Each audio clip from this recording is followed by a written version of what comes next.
Hello everyone and welcome back to the Sports with Frank podcast. Today we're gonna analyze the games that just happened this past weekend with the Bundesliga returning, playing from Saturday through Monday.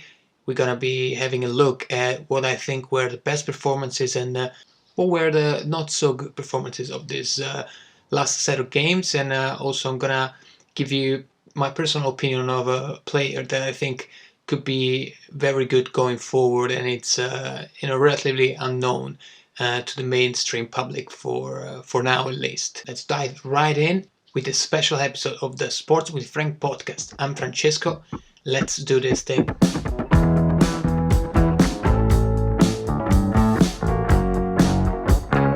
Boy, that was a fun weekend. Oh, I sat down on Saturday, got up from the chair on Monday, been watching every game that's been going on this weekend, and I'm telling you, man, I just found again the love for football that was kind of lost during this pandemic, this time of isolation and not having football for so long. But eventually it all came back, and to be honest with you, I'm glad to see that even this is happening in Germany, and I do not live in Germany. I'm happy to see that some of those sacrifices are being rewarded, with my favorite sports being back to be broadcasted live. So honestly, I was so excited, and I'm telling you, this weekend didn't disappoint. I discovered players that I rarely watched before. I've seen some of my ideas being kind of changed by the games that have been happening, especially on Saturday, and then some teams just confirmed was what I knew already, that they're gonna be exciting for a long time. So I felt like today I was gonna give you this bonus podcast. This podcast that's gonna cover what happened during the weekend. We're gonna be talking about some players that I'm very much being impressed by, and some teams and players as well that instead had let me down. So let's start with the first one. My first up of the weekend. First up of the weekend is definitely Kai Havertz. I was watching the game on Monday night, and I saw this guy playing twice this season in the Champions League when they play against Juventus. And it did well, but it didn't really strike me as a potential top player. I'm not going to lie to you, I've seen some national games as well with Germany, and it was alright.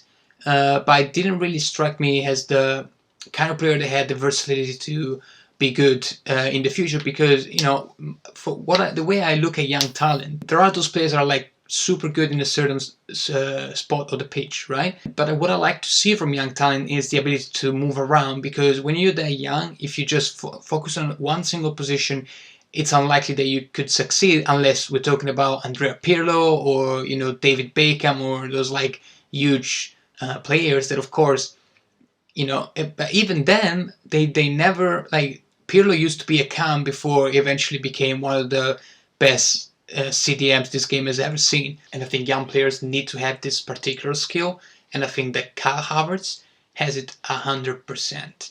This guy started his career as a cam, and he's currently listed as a cam. If you look at his transfer market page or Wikipedia page, he's considered to be a cam, and that's where he's been playing the most this season as well. He played 11 games so far in the Bundesliga as a cam, but he's been playing on the right wing as well, closer to the goal, or even as a center mid, for 2 games.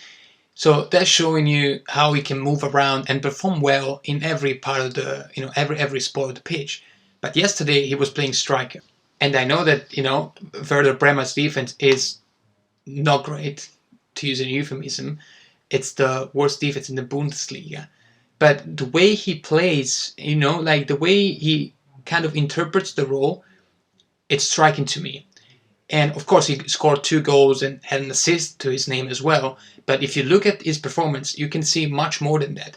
This guy has all the tools, in my opinion, to be a great center forward. Like, I don't want to, bring in legendary names, but I see a lot of the way Totti used to play in this guy. He has that like physical presence to be very effective in the box, but he also has that, the way he sees the field and the way he can pass the ball. It's honestly impressive, especially at 20 years of age. It's going to be 21 this year, but he is already very mature in the way he interprets the game. in my opinion. So I'm not saying he's going to be the next Totti. I'm saying the way he plays reminds me a lot of him. If you think back when in 2006 after the World Cup, Totti came back after the World Cup, of course winning there with Italy, and he was reinvented by Luciano Spalletti, that used to be the coach of Roma, where he changed his position to a centre forward. He was moved way far up the pitch, but his way of playing the game didn't change. So the only thing that changed was that Totti was moved from a cam, a bit farther away from goal, to basically be in front of goal all the time.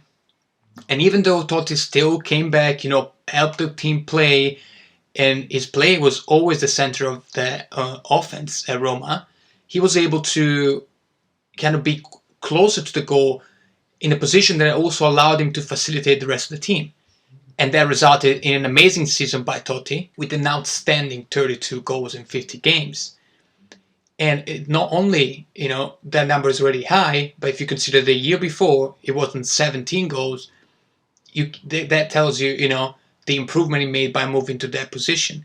And honestly, I see Kai Havertz being exactly that. Like a player that's great at cam, but once he's moved to center forward position, he can become unstoppable. That also gives the defense a lot to think about, because that's not static number 9. It's not going to be a Robert Lewandowski kind of player as a striker, but he's going to be more of someone that can be very dangerous inside the box because he has the physical presence, but he can also be very dangerous outside the box. So that gives the defense a lot to think about in the way they go at him. And honestly, if this guy gets handled well, I can see him become extremely good. And this is great for the German national team that lately has been seeing kind of a bit of a drop in the talent in the team. Not forward, because they have Sané, of course they have Werner. Up front they have a lot of players, Gnabry as well. But this guy can be a game changer in my opinion, and if he gets handled well by the coaches that he's going to have over the years, and the teams are going to be built to play that kind of football. Because to go back to Totti's Roma, that was a very atypical kind of gameplay that they had. Of course, they had Simone Perrotta, also a World Cup winner, as a starter for Italy. They have Mancini, he used to be this Brazilian winger on the other side. The midfield was very strong with De Rossi there. So they had a very specific type of team that can be replicated. Because Perrotta and Mancini, they're not this, they're good players, they're not top players. So Roma didn't have this amazing cast around them, but they had, complementary players. And I can see Havertz being the kind of key that can unlock an offense by himself. The first loser of this week of stock down for me is Leipzig. Man, last time I spoke about Leipzig, I defined them as, in my opinion, the team that could challenge Bayern Munich to be, German champions. Now, that was based on my idea that the reason why they were doing poorly before the stop to the Bundesliga in March was because their heads were focusing on the Champions League, where they did great, as we talked about before, beating Tottenham with an imposing performance. And so I thought, they're going to come back now. They know they're not going to have any Champions League games at least until August, if ever, and they can focus on the Bundesliga completely. So I was expecting, honestly, a different kind of performance. I was expecting Leipzig to come back and dominate Freiburg, which are not a bad team, They're like well placed in the table. They're competing for a Europa League spot. But let's be honest here, you would expect more from a team that's supposed to be challenging for the title. Now, much of this could be, blamed on the fact that a lot of players were not on the pitch. And of course, with coming back to football after a long pause like the one we had, we're going to have players that are not 100%, they may be injured. So, you kind of have to consider that could be a case. So some players may not be 100% fit to play a certain game. This week they didn't have Sabitzer, which I talked about last week. In my opinion, it's one of the most underrated players in this team. I love Sabitzer. I think he's a very promising player, and I would like to see him in, a more challenging role. And I'm not saying Leipzig wouldn't be, a good fit for him even going forward, but I believe that, it could be an interesting piece for, European powerhouses. And then Patrick Schick, that was on the bench, so he wasn't proper injured, like Sabitzer, who wasn't injured either, but they were fit enough to be starting this game. And then Upamecano, which is kind of the leader of that defense, and not having him was a big issue in this game. He was disqualified. Not having that kind of player is definitely going to affect the way this team defensively organized the game. And I'll talk about this a bit later in another one of my down stocks. But at the point in which they changed from a back three to a back four, the game changed completely. So the way they started the game wasn't good enough to kind of put enough pressure on Freiburg to be competitive on that side, on the offensive side of the ball, because the defense wasn't contributing to the offensive plays. When you play with a back three, you need to have a different approach. And not having Upamecano, I think they should have changed the way they schemed the game and their formation as well, because that's the kind of player that changes the way a defense looks. So not having him, I think they realized that in the second half, therefore they changed. But that was also another, kind of thing that makes me feel like maybe I haven't seen the real Leipzig yet. However, for what I've seen this weekend, a big loss, because they dominated the second half against Freiburg. Honestly, if you watch the game and you don't know the score, you would think they were, they could win 5-0, because they've been hammering down and down and down on the goal, trying to score that extra goal, but they couldn't do it. And at the end, they almost lost the game with a goal that was called back because of offside. And that tells you one thing: when a team attacks so much and they can score, that means that something is wrong. Not just with the game plan is correct, because if you find yourself in front of goal with so many shots, the game plan is clearly correct, because you're doing the right thing to get in front of goal. But once you get there, it's on the players. I believe in the philosophy of football that you scheme to get to 80% down the pitch, but that last 20% has to be the player that makes the play, and that's what distinguishes Cristiano Ronaldo and Dembaba, for example. So when you get there and you can't score, you gotta blame it on the single player. And in this game, another faller in the ranking is definitely Timo Werner. Last week I talked about how I thought that he would be giving his last push to the team before he leaves for the Premier League or the Serie A or whatever it's gonna end up being. And I don't think he's in the right mindset at the moment, because you can tell the way he attacks the ball, or the way he proposes himself to go forward or get in space, and even the way he shoots the ball right now, that mentally he's distracted. I don't know if this is due to the transfer market, the news coming in, getting to him in some way, but it's definitely getting to him. He only had 2 shots, couldn't impact the game at all.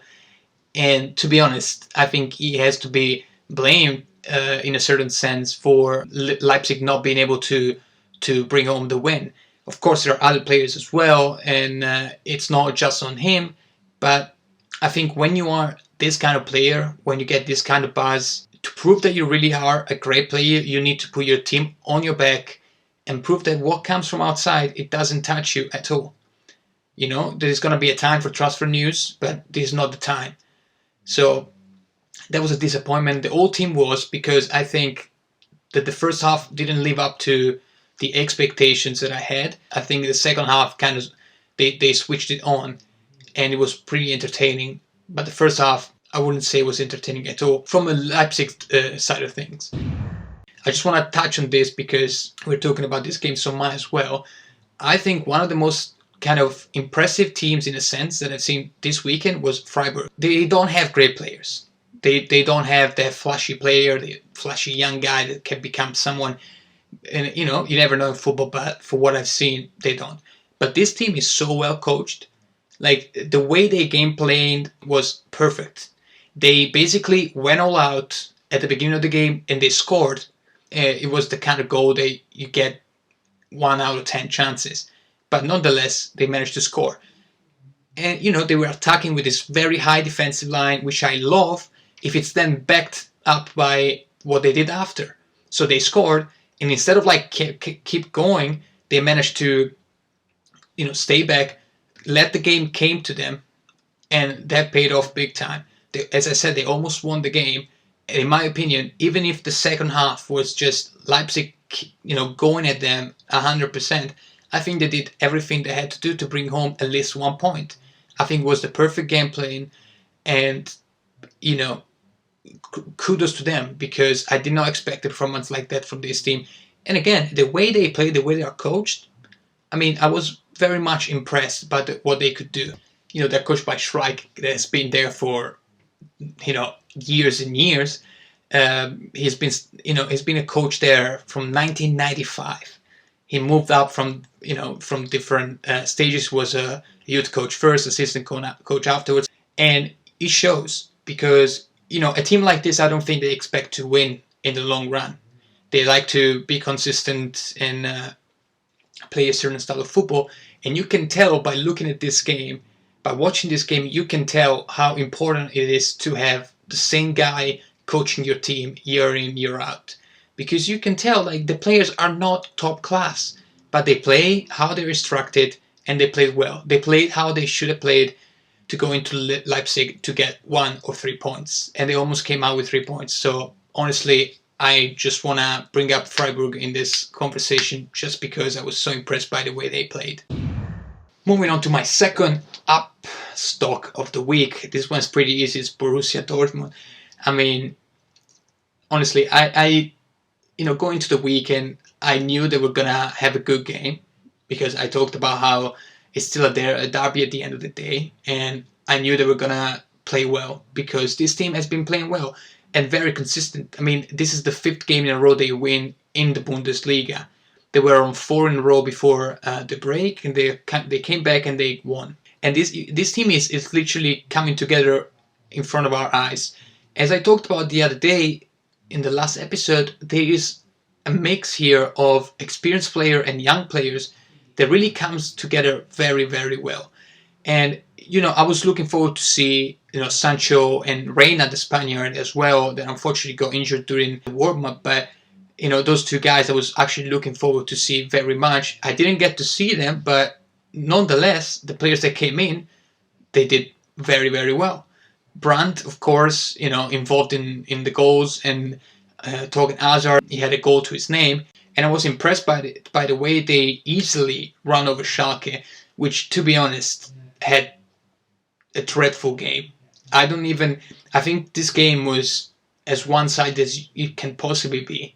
They didn't put up any fight, and I was disappointed. I'm not gonna lie. I thought this game was gonna be, fun to watch, and I think at the end, have 4 goals in a game, it's probably entertaining to watch. But when I talk about entertaining football, I want to see a game that you cannot tell from the first second of the game who's gonna win. And I think by looking at the way Schalke was playing, after 10 minutes in, you could tell this was gonna be a blowout. Just the way they approached the game. Even the way they were marking players is just not correct, in my opinion. When you play against someone like Haaland, you need to have a different approach to the game, because that guy, as I predicted, but I mean, it's an easy prediction to make, he went at them like he couldn't be stopped. He was running up and down the pitch, getting to, pressing every single time Schalke's defenders, and it did amazing. Of course, the first goal in this post-COVID-19 Bundesliga had to be his. But he also played for the team, and he did great. And the way Schalke tried to deal with him, not like I think there is a way to deal with this guy yet, but I would expect more from a team like Schalke. So I was very disappointed, but I was so impressed by Borussia, because you come in, no Emre Can, no Witsel, no Sancho, no Marco Reus, as I said, no Reina, and they still managed to destroy this Schalke team that didn't put much of a fight up, but still, a derby nonetheless. So very, very impressed by how deep this Borussia Dortmund team is, and that's why I think for years to come they're gonna be good. I don't know how long they can keep Haaland with them or Sancho, but honestly, by looking at how they've developed these other players like Hazard or even Brandt, like, you can tell that they're doing it right. The way they're approaching this. Young players, once they come in, they know how to do it. And I mean, this was proved before as well. The golden age with Lewandowski or Marco Reus came out there, Aubameyang afterwards. Of course, Mario Götze, like Subotic, Hummels, Piszczek. Schmelzer, like those are all players that if you ask anyone, they know who they are, and they were all made in Borussia. So I'm not worried about their chance to win championships in the future if they keep Lucien Favre, first of all, as their coach. So underrated. This guy is so underrated. He did amazing at Nizza in France, bringing them to levels that they'd never seen before. And once he left, the team kind of collapsed. Now with Patrick Vieira as their coach, I mean, they're hanging in there, in the middle of the table in France, but nothing compared to what they did with Favre. He went to Dortmund and he's been doing very, very well. Of course, when you have to compete against someone like Bayern Munich, it's very hard to get trophies or to get satisfied at the end of the season by winning something. But nonetheless, you need to keep your coach if your coach is so good. It doesn't matter if you don't bring home the championship at the end, because I don't think now it's the time for Borussia. At least it wasn't for now. But I want to see how they manage to do this year. But I'm so excited to see how they go, with the next few seasons, because I think they have a very young core. And even if they sell the top stars, I don't think Haaland will be gone this season, but I think Sancho could be. I'll talk about it more in Friday's episode when I'm going to be going over some transfer news that are coming from around Europe. But I don't think he's going to be staying at Dortmund this summer. Nonetheless, they have so many players that can come in, and I'm excited to see how they manage to develop them and to create new stars, because with the program they have in place, I wouldn't be surprised if they are very competitive for a very, very long time. And now to finish up, I want to talk about my last down stocks, and in my opinion this goes to the back three defense. Now the back three defense is something that I've been fighting against for a long time. I remember, my favorite team is Juventus, and back in 2012, when we got back on top, there was a back three line that we were going for, and that was, of course, Barzagli, Bonucci, Chiellini line. And it was good, it was good to win in the Serie A, and it was good to be a solid team from the back. But the year after, we went to Europe, and the year after that, and the year after that, and we didn't do well. We didn't do well because that defense wasn't well equipped to play a faster style of football. The back three defense is very good in Italy because it allows you to build from the back, and you don't have that pressure coming to you every single play, because teams in Italy tend to wait for the opposition to come forward rather than go press them very high. The fact that they were able to win so much is just proof that that's a very efficient style of football, and it was used by several teams in Serie A. Like a lot of, especially the smaller teams, they were going for this back three line because it gives you, your team is solid from the back, and that's very useful, and it works very well in the Serie A. However, once you go in Europe, you see the faster pace, the pressure comes much higher up the pitch compared to the Serie A, and of course that didn't work. And in 2014, once Max Allegri came in to replace Antonio Conte, he moved to a back four line and went to the final with the exact same team that we had the year before when we were knocked out in the group stages. So that back three, in my opinion, doesn't work with fast football, quick football. And I had further proof this weekend by watching both the Leipzig Freiburg game and Borussia Dortmund Schalke 04 game we talked about before. So there's a key difference here that I want to highlight, is that Leipzig are usually very good when Upamecano plays in their back three line. Okay, Upamecano is a player that I've been talking about for quite a long time. Even other people talking about football, thinking about young defenders. It doesn't get enough credit, in my opinion, because I think he is very good for his age. This guy is 21 years old. He's going to be 22 in October, and he's already commanding a defense, okay?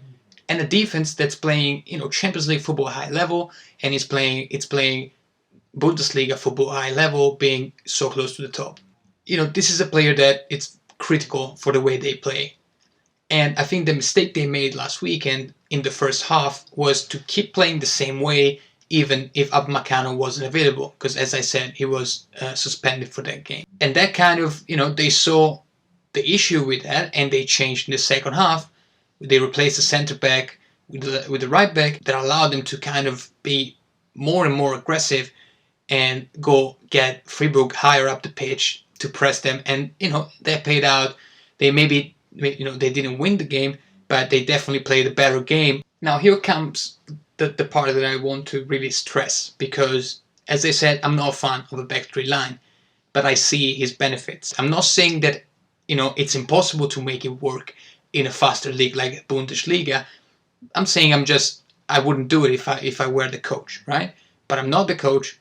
This coach here, 32-year-old Nygaard, he's talked about like one of the brightest minds in football, and so I'm not gonna go against him. But I think his mistake is not to play with a back three when Upamecano is available, is to play with a back three when he's not available. Because this guy, just the fact that they didn't play well in this game goes towards the case of Upamecano, because his impact on the team, in my opinion, is insanely high. I think he's gonna, I think Nagelsmann is gonna stick to this. I think he's gonna stick to the back three, but I think he also understood with that change in the second half that without that kind of play, you can't play this particular formation, at least in this team. To be efficient with a back three, you need to have the right players. So you cannot just put three defenders together and tell them to be, to play on the back three defense.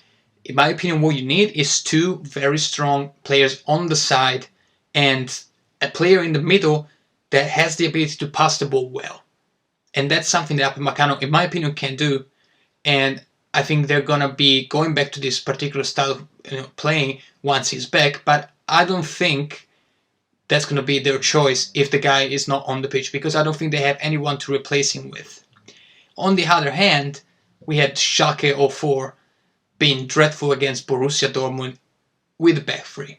And I think here, the mistake, apart from the fact that I don't think these three defenders can play this style of game, but the mistake was mainly that if he wanted to play this game with this kind of formation, Schalke has this player, okay? Tobido came from Barcelona in January.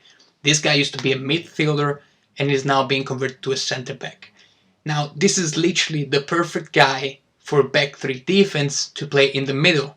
The guy that has the defensive presence, the physical presence, and the ability to make a tackle or, to mark a man, or any sort of quality that defenders should have to play a high level, but he also has that extra bit that's the ability to play the ball. And you could tell in this game as well, the guy, in my opinion, did very well in the disaster that this defense was. I think he played very well.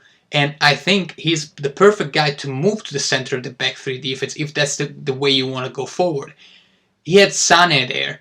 Sané, it's a very physical defender, and in my opinion cannot play the ball at a high level, or at least a level high enough to be so center in the game plan of the team. Because when you play with a back three defense, your central center back has to be able to make plays. I'm not same level as a regista, as a center midwood, but at a high level to provide the team with that extra bit, the extra long pass, the extra pass in space that can be made for that position. Bonucci was perfect for this. He still is. He's getting old now, but he was literally the perfect player for that kind of system. And I think Tobido could be very, very close to that level, but he wasn't being played there. He was moved to the right side with Nasic on the left side. Two players that, by the way, would both do better than Sané in the middle. And that was shown because Schalke was never able to play the ball from the back because their central center back wasn't good enough to make that play. Therefore, they would come up, couldn't make any play because when the ball got there and the defender had to make them extra pass, he wouldn't. And that resulted in Borussia getting the ball back and eventually in the disaster that they put up with a 4-0 loss. So all this just to say that in my opinion the back three defense at this weekend, if anything, it goes to show that it can be played in slower leagues. It can even be played in faster leagues if you have the right players, but definitely if you don't pick the right players and you don't place them in the right positions, there is no way you can be successful or even decent with a back three line. And I don't think anybody can ever make me change my mind on this. And I think these 2 games kind of gave me further proof that my take is correct on this specific tactic. Before we go today, I want to talk to you about a player that impressed me a lot. I already talked about Havertz, but that's we're talking about 2 different levels here.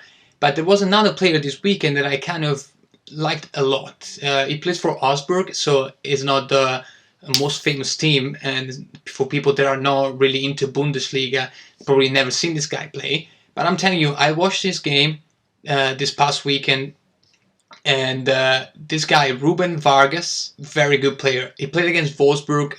Wolfsburg won that game. But I think this guy Vargas could be, a pretty interesting player going forward this season. But I think he can get into the radar of big teams in the future because he's 21 years old, coming from Switzerland. He just joined Augsburg this season, and I don't know. He has that physique. Reminds me a lot of Jadon Sancho for his physique, really, like the way he looks and the way he plays as well. He plays on the left side of the pitch as a winger. And he had that quickness on his feet that I think can be taken by a very good coach and kind of modeled to be very effective in dribbling. He's still very, young for a player. He's 21, so of course he's young. But I'm saying his style of play, I think he has a lot to improve there. And I've only watched, 1 game of him, so I cannot give a definite judgment on this guy, but I can tell you from what I saw in that game, he is very good in my opinion. He has a lot of upside, and I wouldn't be surprised if he ended up playing for Dortmund next season, or for Borussia Mönchengladbach or some of these bigger teams in Germany, because I think he has a lot of potential, and under the right coach and the right system, he could actually be a very good player. So we'll see. Augsburg should be, in the Bundesliga next year. So worst case scenario, we might see him playing there anyway. But I would like to. I'm gonna definitely, check him out again in these next few games that are coming up next weekend. But he impressed me quite a lot. I didn't know him, and I'm glad I found out about him because I think he has a lot of potential. And there it is. Another podcast comes to an end. It's very fun for me to come over and give my reactions to what the game had to offer this past weekend, and to some of the players that impressed me the most. So I don't know if this Wednesday edition of the podcast is gonna be in a every week thing. For now, I'm gonna try and stick to the Monday and Friday as dates for my podcast to come out, but definitely let me know if you guys enjoy this kind of different side of the podcast, and if you like to get more of it, feel free to contact me. You can find me on Twitter at sports_frank, or send me an email at sportswfrank@gmail.com. I'm always happy to hear from you guys and everybody who's listening. Let me know if there is anything you'd like me to talk about, or any player you'd like me to discuss, and I'm very looking forward to hearing from every single one of you. For me, you're going to be hearing on Friday next time with the analysis of the games that are coming up this weekend. Of course, still the Bundesliga, but hopefully more leagues are going to be joining in soon. And I'm also going to be talking about some of the rumors that are coming from different leagues regarding possible transfers. So I'm going to rank my top 5 transfer news rumors. And if you have any rumor you would like me to talk about, please do contact me, as I said, to sportswfrank@gmail.com, or on Twitter at sports_frank. Until then, I've been Francesco. This is the Sports with Frank podcast. Stay safe, and I'll talk to you soon.